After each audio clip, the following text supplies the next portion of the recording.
Thanks for that mock call, even though they were like, yeah, I didn't listen to it, but they sent me an email like, yeah, we received a total mock call from Dr. Catfish.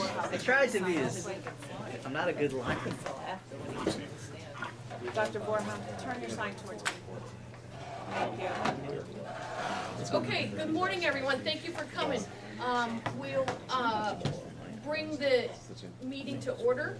And I'd like to start, we have some things to vote on today. So I'd like to start by just making sure we have the full quorum and all the representation here.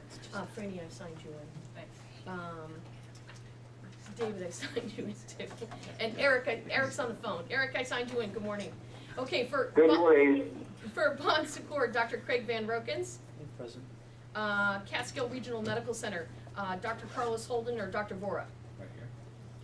And from Good Samaritan Hospital, Dr. Mao. Here. From Hudson Valley Hospital, Dr. Nudovitz. I'm always trying to add another. I want to already add another syllable to your name, yeah. Nudovitz. Just call me Dr. Matt.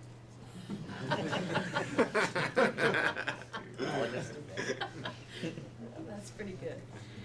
From Health Alliance of the Hudson Valley, Dr. Fareed or Dr. Cohen. Northern Dutchess Hospital, Dr. Wilson or Dr. Sabia. Dr. Papish I saw from Nyack. Orange Regional, Dr. Vora. Putnam Hospital, Dr. Butterfast or Dr. Brooks. They have you as St. Anthony's Community Hospital, Dr. Dittmar, Dr. Roche, or Dr. Silva. Dan Roken's present, Got it. director, both states. Did you switch over? You're doing both no, now? I just try to Try to keep get yourself into everything. keep yourself busy. And St. Francis Mid-Hudson Regional Hospital of Westchester, Dr. Neifeld. Dr. Arshad.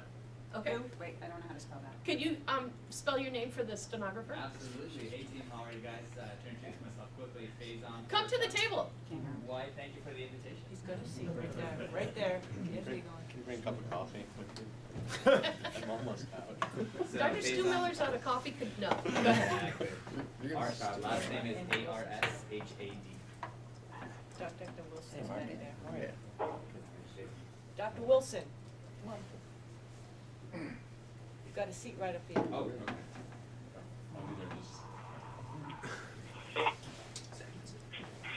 So you, St. Luke's Cornwall Hospital, Dr. Scott Hill or Dr. Roberson. That's the, Dr. Robeson's not with us anymore. Who is this? Dr. Hill, that's Dr. Oh, Hill. okay. Eric's Yeah, that's good. Dr. Sheridan Hospital, Dr. Bennick. Right here, person. And Vassar Brothers Hospital, Dr. Ajabani or Dr. Brooks. And Westchester affiliation, Dr. Berkowitz present. And the liaison to Remac at Westchester, Dr. Eric Larson present. Okay, great. So we have a full quorum. I would like to have everyone review the minutes that were sent out by Karen. And without any comments, we could have additions, deletions, or corrections. We can accept the minutes, and I'll ask for a vote. Not a vote, but a first and a second. Motion to accept. Motion to accept, thank you, Dr. Mao. And a second? I'll second. Thank you, Dr. Bennett. So under old business, do you want to discuss the office move? Yes. We have confirmed our lease at a new office. It'll be 33 Airport Center Drive, Suite 204.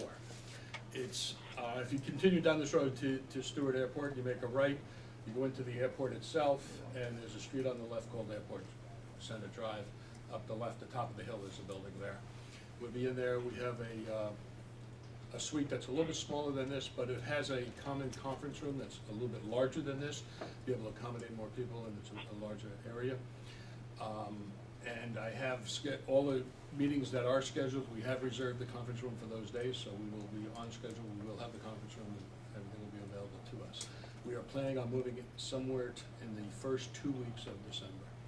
The new landlord is giving us a month free December to move in.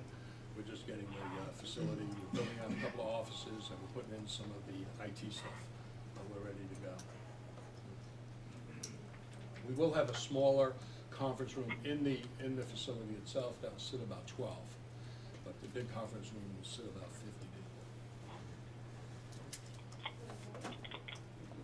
Okay. And then under medical control, hospital lectures and medical control. Yeah, that was something that we discussed and kind of left open last meeting. It was the hospitals need to participate into the medical control lectures, and if they needed help, or if they wanted suggestions or anything else to come to other members here, and we'll try to give them the information that they need to make sure that we meet the medical control contact hours that we're requiring the paramedics Institutions. to do. And paramedics to have. Yeah. Eric, do you have any comments on that, or you're okay with that? I must tell you, I could not hear it very well. I heard talking in the background that did not come through clearly enough. It's about the medical control contact hours and the lectures from each institution. And the lectures from what, Pam? Each medical control hospital, that each hospital should be involved in, medical control contact hours for our providers out there. Since we require them to have a certain number of medical control contact hours, we want to make sure each institution in the region is offering that capability, so that providers in that localized county or region can get their total number of hours that they're required. Certainly, I support that. I guess the big question is how we're going to encourage or enforce that. I guess it's not so much an enforcement. I mean, if institutions want to remain as a medical control institution, they have to follow the certain guidelines that are in the plan. I think most people do it, we just don't hear about it.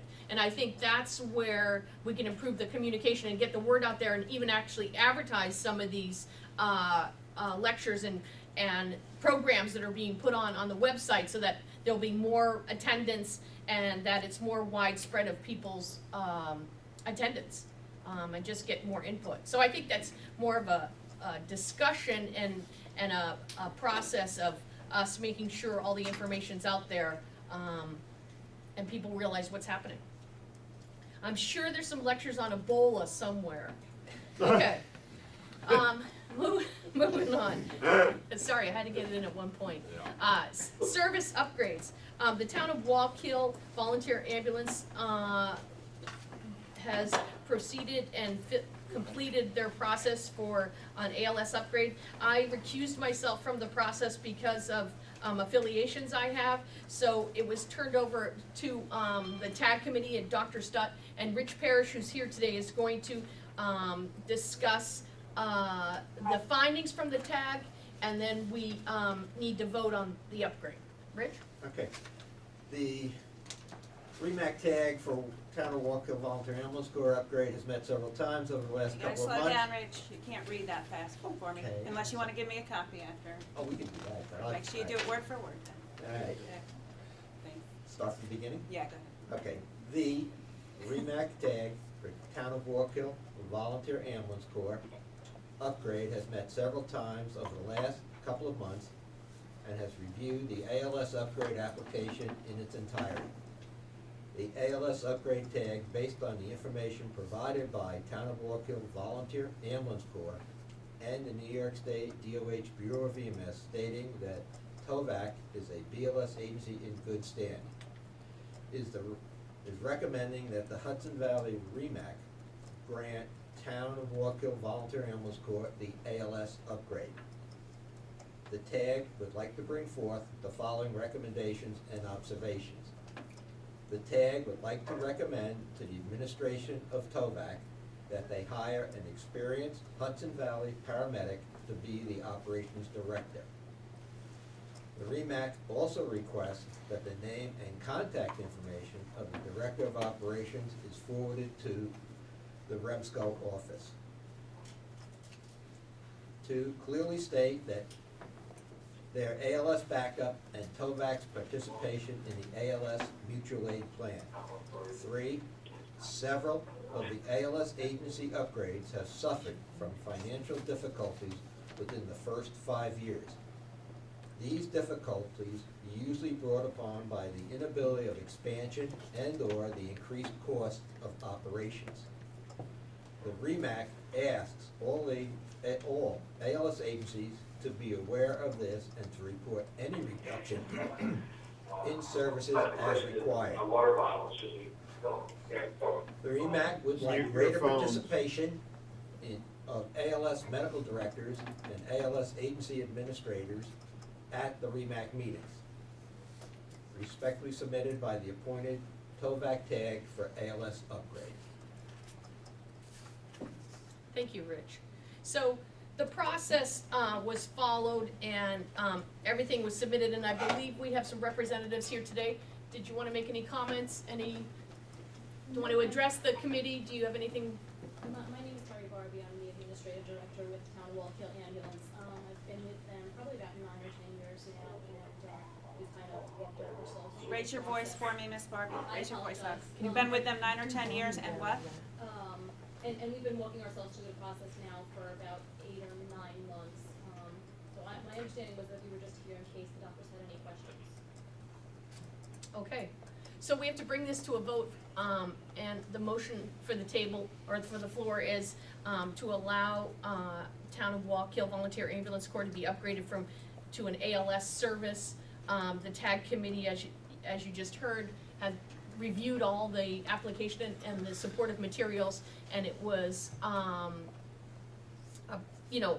forwarded to our committee to say that everything's in order and that it should be forwarded and voted on. So I'd like to put it to motion now.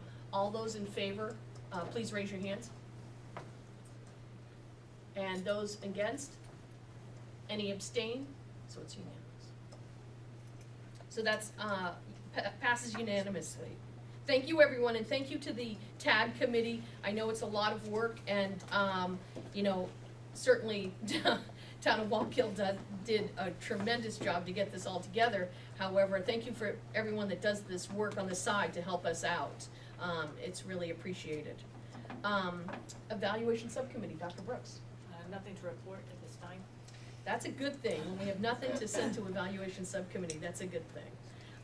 Helicopter Committee, Dr. Stu Miller. Yeah, we have not had any issues, and so I don't have anything to report today. You guys are making this kind of easy. Quality Improvement Report, Jeff? Okay, first off, agency audits are complete. Any discrepancies that were noticed between the individual agencies in this office have been corrected. Work on the database progresses. We saw a demonstration 2 weeks ago of the programming. They are pretty much ready to finish the back end start on the front end, which will allow individual medics to go in, check how many hours they have, when their certifications expire, and to change the basic demographics, address, phone number, that type of thing. So, end of the year, most likely, we'll see first run of it. And on the hospital side of it, any of you new physicians that are coming to the hospital, you'll be able to check, make sure that the list is current, you can update your information, we can add people to it. So hopefully we'll do a little bit more online, that will make things a little bit quicker, expedite things a little bit better. And also having the contact information updated at, routinely is also extremely, important for all of us. Well, each individual will be able to to be able update to their go in own and put it in. profile, so if you change your phone number or if you change your email, you'll be able to do that immediately, and it will reflect through our database. Excellent. Okay, under new business, now, did everyone get a copy of the recommendations for from Yes. protocol? Yes. Okay, so in your packets, you would have seen a notification, a letter from the office and Dr. Stutt and the protocol committee with changes and updates that are happening with the collaborative protocols. The form is here, a lot of what was done was, and this is through many meetings, a lot of what is done was to make sure all the literature and the nomenclature and the verbiage was similar, because we found that in different protocols, we were using some words that were different than others, so we tried to make it all uniform. In addition, the pediatric protocols were reviewed and everything put in there to make it weight-based and to make sure everything was standardized. And the major changes are listed on this form. Naloxone, of course, has been added for the EMTs to be able to use.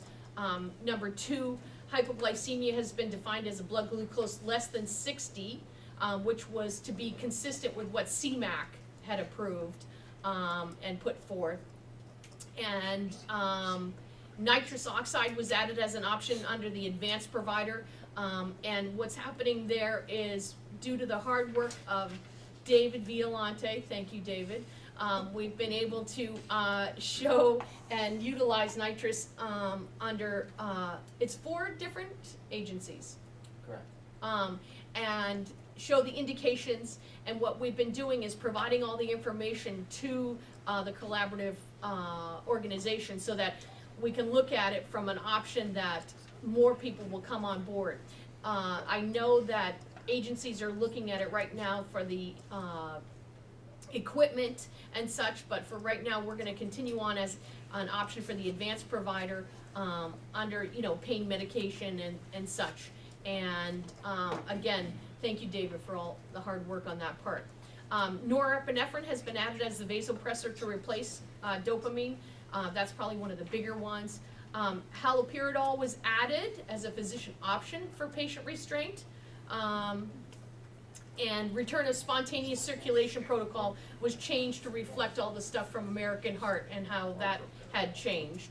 And lastly, certain agencies who provide MFI and certain agencies would like to have ketamine. So ketamine has been added under certain protocols for use for certain regions. The medical director of that region has to sign off on it, so it's not a collaborative wide protocol addition. It really is only going to be used for those agencies that want it under certain direction under certain medical directors, so it'll be very selectively. The biggest area, Dr. Cushman's area, has but Dr. Cushman, his area has will be the biggest one to use the ketamine. But you'll see it'll be under facilitated extrication behavioral restraints and under adjunctive pain management. But again, it's a thing, we have not adopted it here in this region, but it is something for future thought, and we can talk about it. And it's been brought to protocol committee.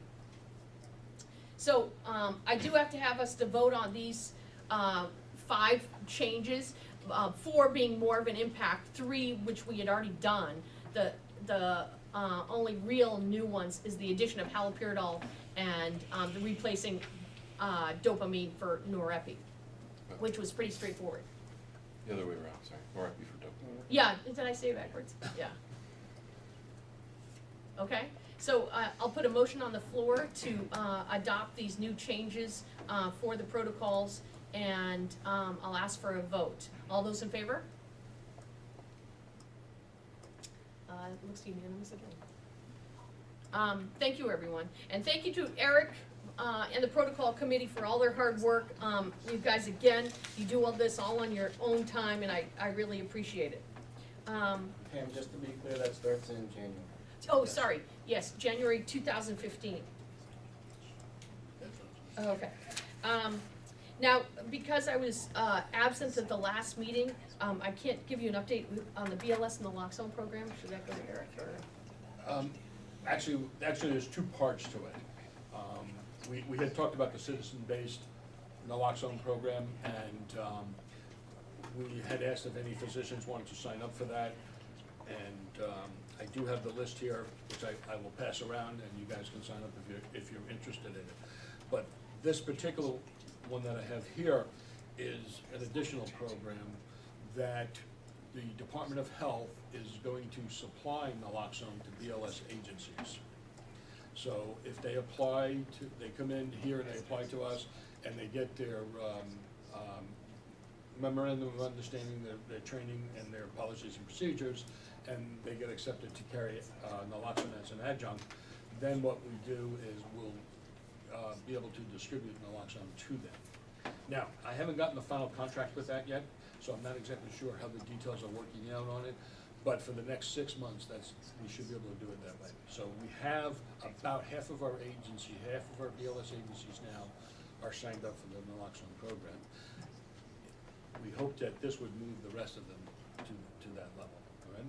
So if they use it, if they've purchased it already and they need replacement, we'll be able to replace it. If it's breakage, we'll be able to replace it in that aspect of it. But the concept is that we will have a supply of naloxone that will be given to us from the Department of Health and the AIDS Institute, and we'll be able to distribute that. So that's the second part of the naloxone program. First part is with the CBI as a citizen-based. Bill, the training right now, they recommend that you take the video training. Right? That's required, yes. Right. But I have a couple agencies have requested that they do a group training, and I put a program together, and as a CIC, does that meet that requirement?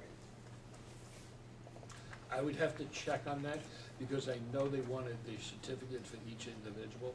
Yeah, I could, Make your own, certificates but can be issued. Through a group program? Through No. the AIDS Institute or through the CIC? Through the CIC. Right, that's what I'll have to check on that, and I will get back to you guys on that.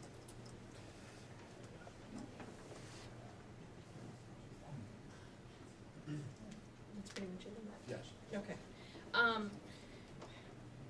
Probably the greatest thing we've all been like rushing around and working on, and I can't imagine there's not a person at this table that hasn't been involved in some aspect or another, is this whole process of our Ebola advisory, and for the information and such coming down from the Department of Health and from the governor, and there's been meetings upon meetings upon meetings upon meetings.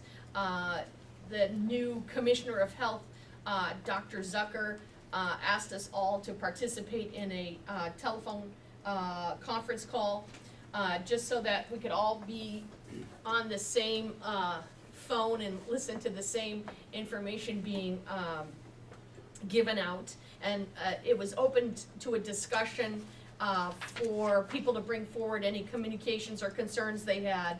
I have here both the recommendations, and I have also kind of a synopsis of that phone call. I know quite a few of you were on the phone call, right? I mean, with specific phone call, I've been on so many phone calls. Yeah, with Zucker? Yes, I remember being on that one. Yeah, there's, like I said, there's a plethora of information abounding. But it pretty much fell in line with what we put forward as our advisory, and everyone should have gotten a copy of the advisory in your packets. And long story short, we've tried to keep in line with what's coming forward and being put forth. Again, it seems like things change as much as the wind does. However, the main parts that we set up were to make sure that our dispatch centers, or the public safety answering points, whichever that ends up being, whether it be a caller into a 911 center, that it's standardized. And what we tried to do in this area is promote an advisory to help people so that they know kind of the purpose, the general recommendations, and put forward basic steps for each level of care. That being said, again, we had another committee that got together with this, and Mr. Beninati is not here today. We can't give him praises and singing for As much praises as you would like. for typing this all up and putting it together. And in a nutshell, it's kind of fits in line with what the collaborative committee had brought up, and also with what we talked about on Dr. Zucker's phone call. And again, we try to put in here to limit the contact for BLS agencies, just to make really the contact with anyone as little as possible. Try to get to determine really with that first person on the phone, that answering point, that is it truly a possible Ebola exposure or not, and to follow forward with a process to try to minimize contact.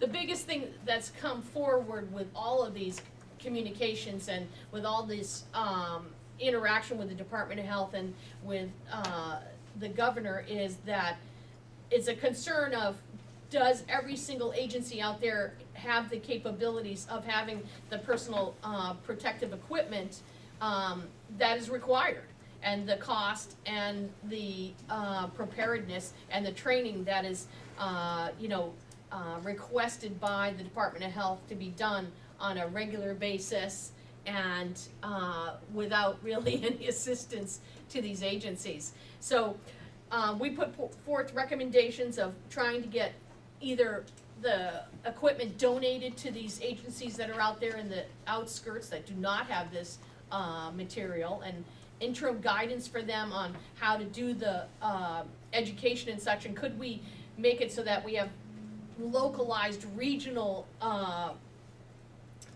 avenues for people to get the training, so these small agencies don't have to put out the money or have to scramble to get to meet the requirements. And again, our first and foremost thing here is for everyone's safety, and that's why we felt it was so important that the Commissioner of Health really look at and realize what the resource utilization will be and how we try to minimize the risk and exposure and yet not bankrupt some of these places that need to abide by all these recommendations. We definitely put forward as a committee from the collaborative protocol, we put forward basic recommendations to the Department of Health, and we put them in writing. One, no BLS first responder should have patient contact. We should try to keep it to an ALS level. No intubation because of close contact and risk to the personnel. No nebulization of treatment, no nebulized treatments with substitution of a metered dose inhaler if it is indeed required, and no CPR of futility or hazardous nature to the personnel involved, and minimization of any kind of IV sticks or parenteral medications. There is, advent of, if there is a issue of the person, it can be injected and utilization of injectable Haldol or IM medications, midazolam, or some of the ones that fall under our protocols. But with the REMSCO advisory here, everyone should read it. As an advisory, it's really just one of those interim things to try to get us over the hump of kind of the onslaught of all this information and all coming in, and to make sure that we're all on the same page. I know that all of you have probably been on all these meetings and such, but I just wanted to open the forum to anyone needing to ask anything, needed any resources, and to make sure we're all on the same page. Any questions, comments, or concerns? Is everybody Ebola prepared? Ebola. Yeah. Does the Hudson Valley have a mechanism to transport a patient who has been determined, brought into a center already? Okay, so they're at one of our hospitals, probably one of our emergency departments, and now they're going to be sent somewhere to one of the fabulous Ebola treatment centers. Do we have a designated transportation system for that? What we put forward was, we were thinking not from the Hudson Valley region, but from the whole collaboration protocol. We thought that the best way for these people to be transported would be in a police or other agency vehicle rather than an ambulance, unless they're clinically, not capable. Just because, this is what we put forward, just because it would be easier to decontaminate and to take offline that kind of transport vehicle than an ambulance, and so that was what was put forward. We have not heard back yet. Sounds like wishful. Yeah. I know. They could go to a car dealership, buy the cheapest car there. And then drop the patient off and drive the car into the You can't get the dealership. police to take back the psych criminal. Yeah, and I think, my biggest thing that I said to Dr. Zucker was, why transport anybody? I mean, unless somebody's really, really sick and we really know of the exposure, that I think 99.9% of everything we're gonna be queried about, not so much New York City, but up here has been, people just not malinformed and not really understanding what happened. I did go to a bowling alley last Saturday night. Does that mean I have Ebola? It's these kind of things. So that's what I was trying to make a recommendation of, is like, you have these people that were quarantined in Texas in their homes, which was fine, because a lot of them weren't sick. And so it's a thing where can't we keep people where they are rather than transport, I think is a much better issue. However, if somebody's really sick, you're correct. What Dutchess County did a very nice process and worked on a program.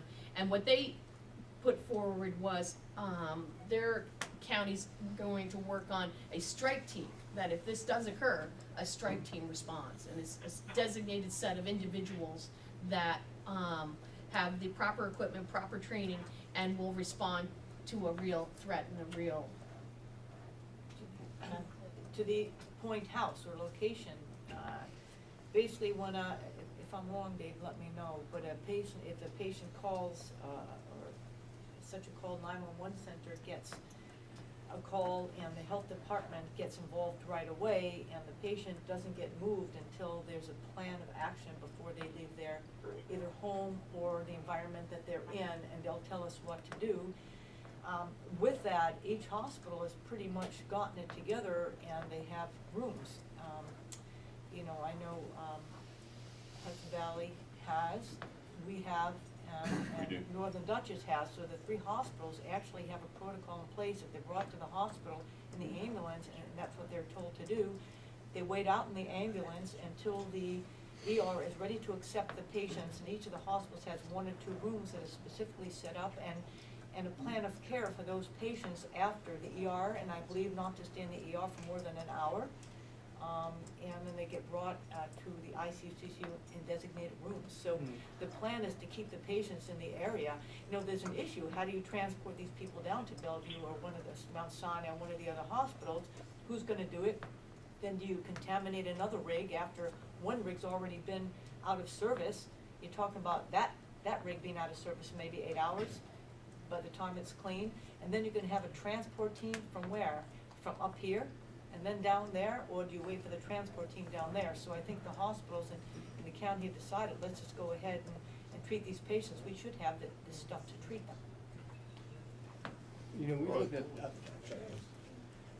we were just looking at the requirements, and I really found that we would run out of equipment in very, very short time, because you're talking about at least 2 or 3 nurses taking care of it as an addition to the doc. They can only be in their zoot suits for 2 hours or at most 4 hours. So you're changing suits out. How many suits do you need in a 24-hour period just to keep one patient in and protect the staff? I mean, you're going to run out of equipment in very, very short order. So keeping the patients. There's no plan of transport, though. There's no plan of transport. Yeah, well, that's what I'm saying. That sort of has to be imperative if we're going to deal with this. There has to be some central place to bring the patient that has the equipment that can sustain the effort. We have an effort. We have a plan for taking care of the patient for 24, 48 hours. But after that, we will run out of personnel. Number one, and run out of equipment. I think Eric? once. Yeah. I think Go once there's ahead. Did you want to say confirmation- something? Hang on, there's too many. Yeah, I did. I wanted to point out that several times in that advisory, there are referrals to getting information from the Department of Health and giving some responsibility to the Department of Health to decide about transport issues, EMS is supposed to be doing that, and I certainly think that would apply to the hospital situation as well. Have the Department of Health get more involved with directives as to approaches to where these patients should go and how they should go. I don't think it should be left to the last minute for everybody to figure out on their own how to do it. And I'm wondering where the Departments of Health are on that issue. He didn't come, he didn't. As well as, it was very interesting to hear about Dr. Reba from Dutchess County's approach about the idea of strike teams. And I know that that was being discussed, and I'm wondering if that's been followed through with at the state level, at the State Department of Health. Well, when we talked to him, basically those things were brought up. And what we did was put in writing, I can read it to you, for medical equipment and transportation. To minimize risk of contamination, vehicles other than ambulances must be best suited to transport, may be best suited to transport high-risk patients. Most of these patients are not in extremis, and the focus of safety and the best interest of all involved is the minimization of disease spread. Wheelchair van or law enforcement personnel transporting vans may be better suited for transport rather than decontamination and loss of all these ambulances. Patient care equipment carried on a non-ambulance vehicle used as an alternative transportation would need to be minimized so that we do not incur waste of disposable equipment from cross-contamination. This would require, though, an exemption for Part 800 inspections for transportation of high-risk patients during this crisis. So we definitely put forward to him that he would have to look at, Article 30 and all these disposition and transportation issues. There is no word that I know of, and someone at the table can correct me if I'm wrong, as an answer to all that we put forward to him. That was October 23rd. And there was a few other things, but that was the main gist of it. And I don't believe we've heard anything back. Dr. Hill. So it was my understanding that once you've got a confirmed Ebola case, then the feds are going to take over transport to a center of their choosing, which would probably be Bellevue. So, I mean, we bear responsibility for that taking first, care of things yeah. until it's a confirmed case. Once it's a confirmed case, it's federal. It was my understanding. So, I mean, we might have 10 hours of care or something like that, but shouldn't be 24 hours. So I think the idea is that I think it's still locally, so the local DOH will decide where it would go, but in conjunction with the CDC, they're trying to get federal mandates within the state so we don't have jurisdiction. But initially the thought was it'll be a few hours, and then if it's going to take, if it took 12 hours for the kid in Bellevue to be confirmed that he was in one, with us sending out to Albany, the concern is that it's going to be close to 24 hours. So within 24 hours, you really have to come up with a plan to take care of them. But after that, the idea is not to admit it to your hospital, but to transfer them to one of the centers. Dr. Berkowitz. So just one of the issues that I foresee with this is just the specimen transport, because really there's only one lab and not everyone has identified the specimen transport, and it really is county DOH. If the ED makes contact with county DOH, then county DOH would have to be organizing the specimen transport, and the length of time that the patient's going to spend in any hospital, in any of our hospitals that's not designated, will be really proportional to the amount the rapidity of getting the specimen down to Wadsworth for the test, which takes which is faster and faster as they do more of them, but still probably for us in this region it might be actually just the mechanism to get that specimen transported will actually be one of the biggest barriers. So I don't have a solution for it, but I just foresee that being a practical issue.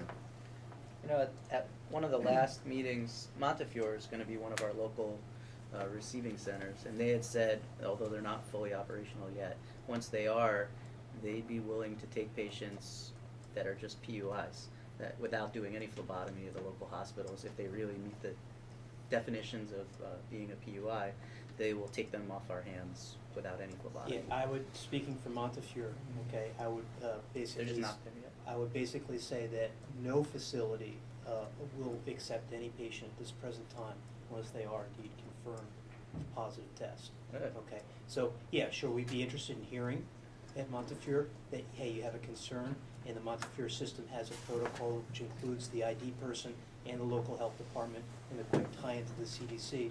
But think about the capacity. Bellevue's got 4 beds. all these facilities basically have got single-digit capabilities in terms of capacity. So I think that the point is, patients will need to be kept either in EDs or EDs if you choose to put them in the ICU. You want to think about that. I would urge you to think about how sick that patient is. Most people would recommend keeping the patient in the ED if indeed they come and present either as a walk-in or they happen to be transported, because you want to minimize the contact. Again, many of you might have listened to the CDC call. I think that's a very useful call, the COCA call, where you heard about the 8 patients that were treated previous to Spencer. The way that they were treated, I think, really speaks to, you know, the intensity and the time that a positive case would take. Most of our cases are going to be, oh, geez, well, I was worried. You know, I took the subway. I was bowling. You know, I was in an airport. Somebody was coughing. I think that they were from Liberia. I mean, at this present time, you know, 9 cases, confirmed in the States. You know, one death. You know, a lot of false positives, and in the city, that's where all the action is in terms of the number of cases, and the majority of those are malaria. Yeah.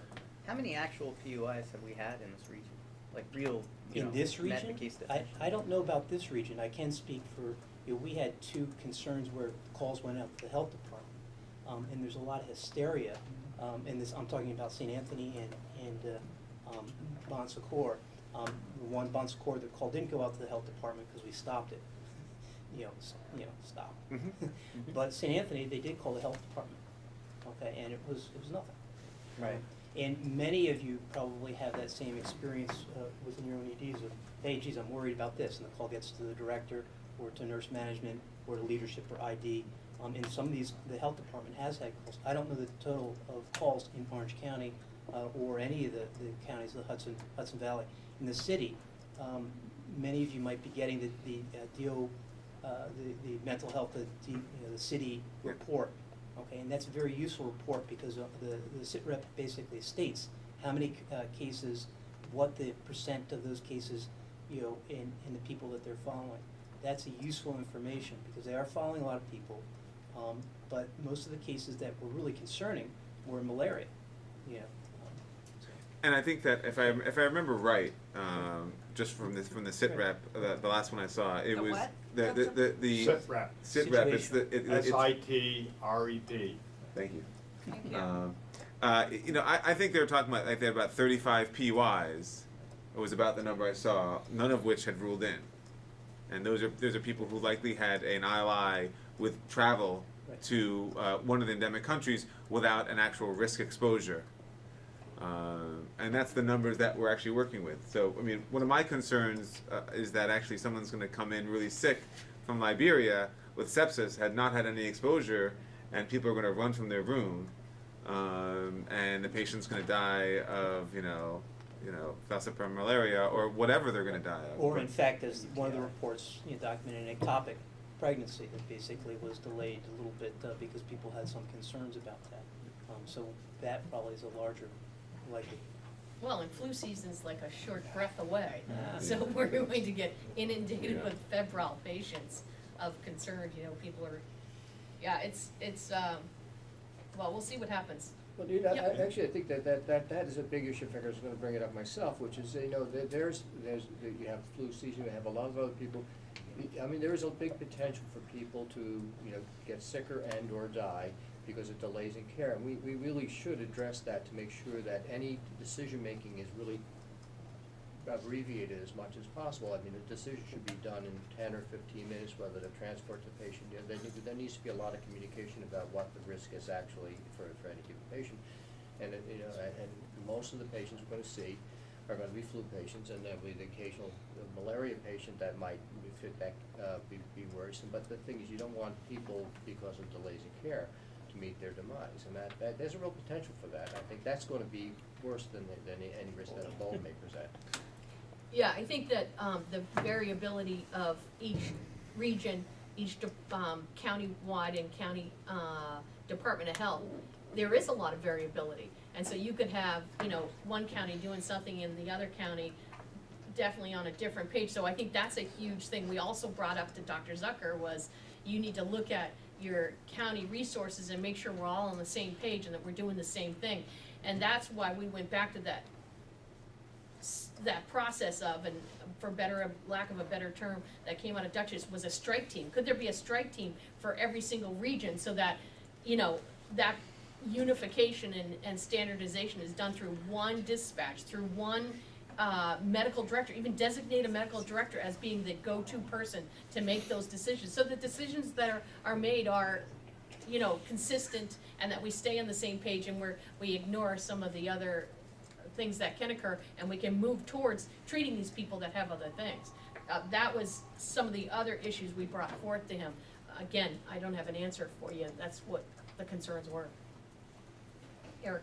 One thing we have in Westchester, is that Westchester EMS has agreed to be a transport agent for folks from a hospital to a designated Ebola treatment center, so that they have an ambulance that they can line up and protect. They get their folks, geared up, and they can promise us, about a 3-hour response time if we notify them, so that if we have to have a patient transported to another, and they're willing to extend that service to at least throughout Westchester, to transport a confirmed patient. Or, it depends on how it goes down. I mean, if it's a highly suspicious patient that's gonna get transported beforehand, which I doubt, it seems that with a more rapid turnaround of the test, the Ebola test, that, they would only be taking confirmed patients. If the DOH was monitoring someone, and so let's say, a nurse who came back and was, in Westchester County somewhere, and they said, and they called the DOH, said I had a fever, would WEMS then go pick up that person as well? Westchester EMS. Would they then go pick them up too, or is this strictly as interfacility? Right now, it's for interfacility. Okay. We have, we need to talk about whether this would be a 911 response, but as of right now, it's interfacility. Okay. Any comments or concerns on the quarantines? No comments, no concerns. Well, I would just wonder how far it's going to extend, because, if you have someone who's taking care of a potential Ebola patient in your hospital, all Dr. the Bennett, nursing you gotta staff, raise that's your it. voice for I'm me. sorry, I'm concerned because if you have the nursing staff in your hospital taking care of one potential Ebola patient, what do you do with those people? I mean, if they're having to be quarantined for 21 days, your staff is going to be eaten up, though. Either that or they'll be exclusively taking care of Ebola patients and nobody else. I work in a small hospital. We run out of people very, very quickly. We wouldn't be able to take care of the rest of the patients. We'd have to shut our doors. And then, I don't know, if you take it, if you're monitoring the staff member, that's one thing. But if you're actually quarantining them, that becomes a very different story. And I think that's. Don't worry, the publicity will shut your doors. Once they're confirmed, they're not gonna come anyhow. That's what my CEO said, actually. Well, and hopefully.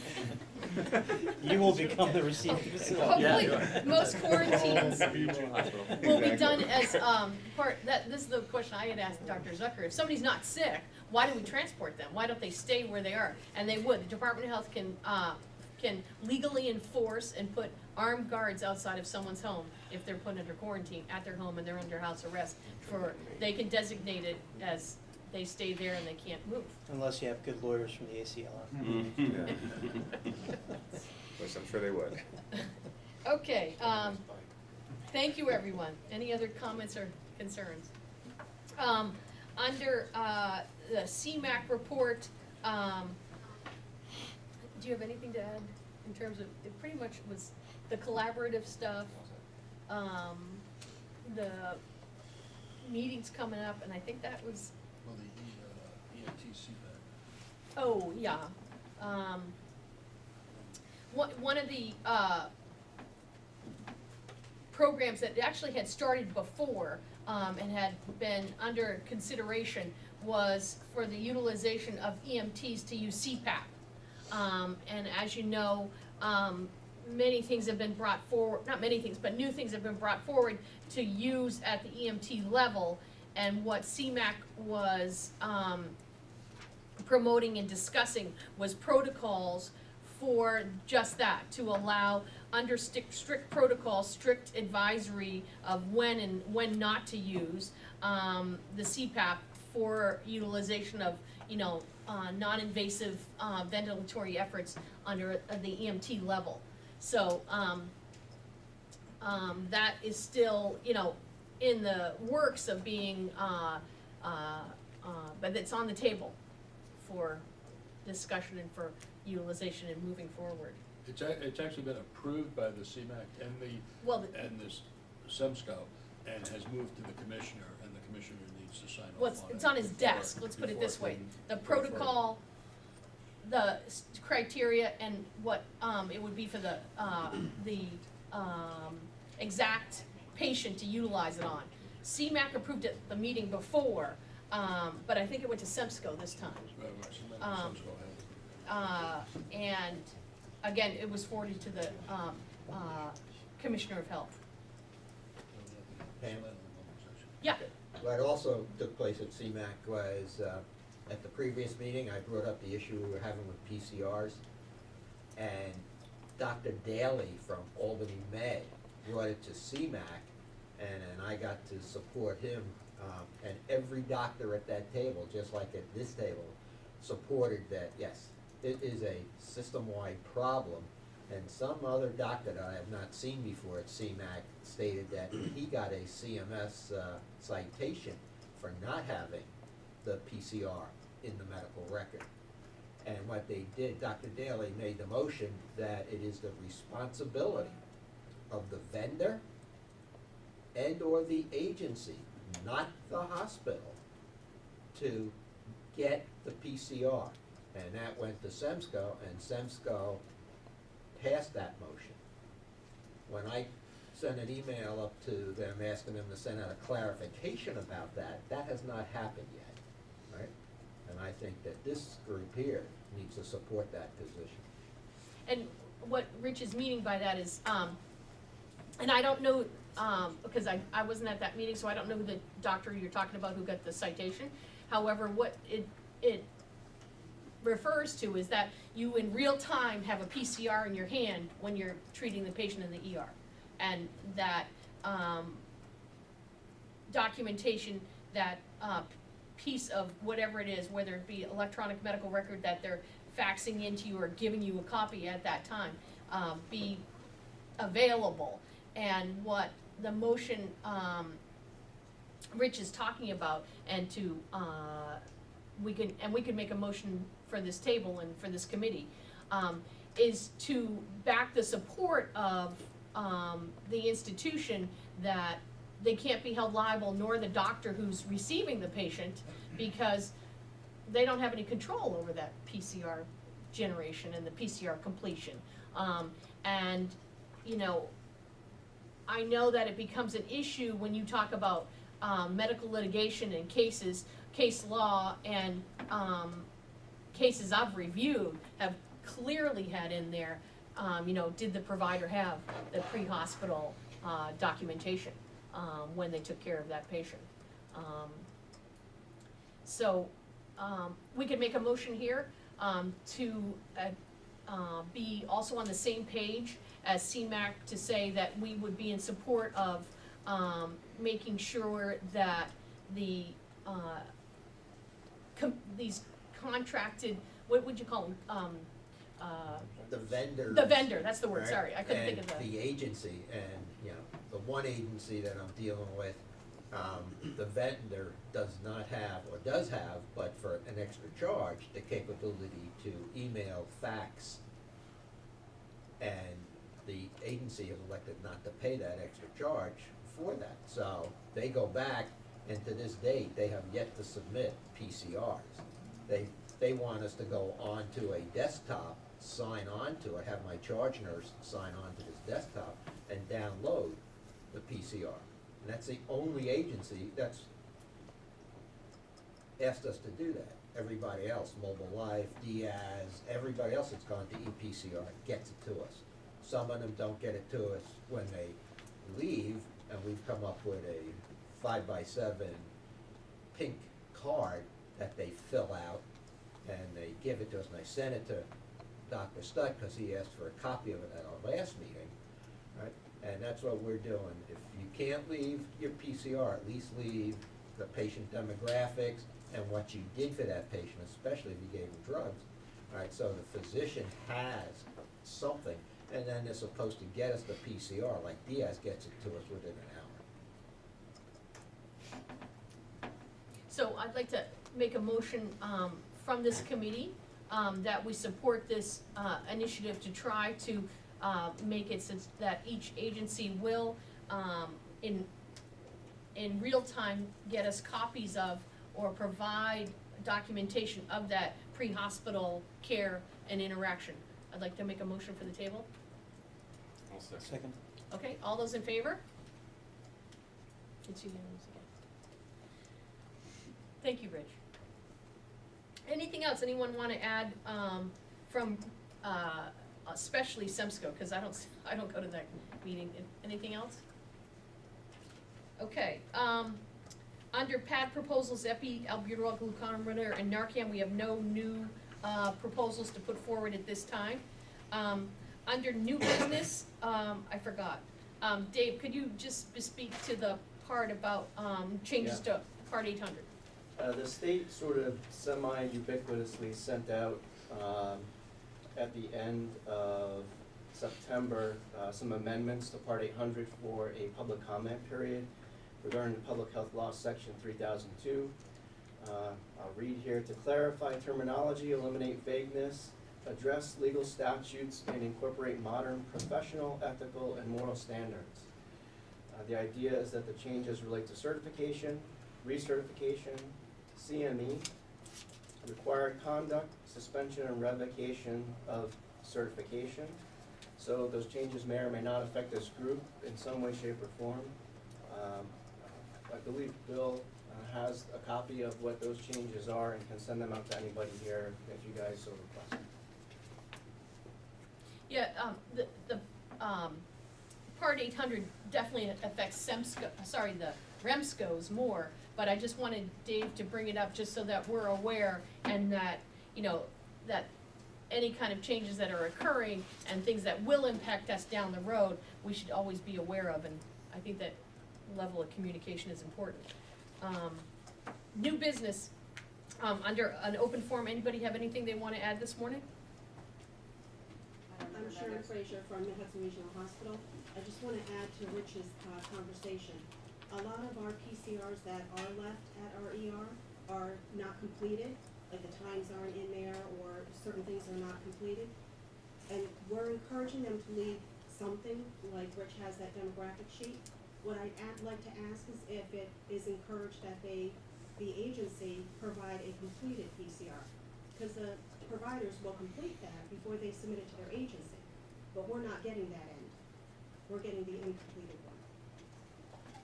Yeah, I think there has to be some communication between the agencies and some designation or designated person at the hospital, whoever be the liaison or whether it goes through the director's office, just so that each agency has a modality of getting the information to the hospital, whether it be by fax or electronic or, I think that chain of information, that communication is vital and time sensitive. I think, it shouldn't just show up two days later. I think it has to be relatively within the time frame of us treating the patients. Thank you, Sharon. Any other comments or concerns? Under, also in your packets, we put out the dates for the 2015 meetings. Again, it should be at the new office like Bill described. However, the dates are there so that we can have everybody aware ahead of time, and that, again, thank you for your participation. I know everybody's very, very busy, and we're constantly reading about Ebola now, but Thank you for coming, and this was an important meeting, especially because we had to vote on so many things. A motion to adjourn. Second. Thank you. Thank you, everyone. Just meet for a few minutes, I can't. Dr. Martin,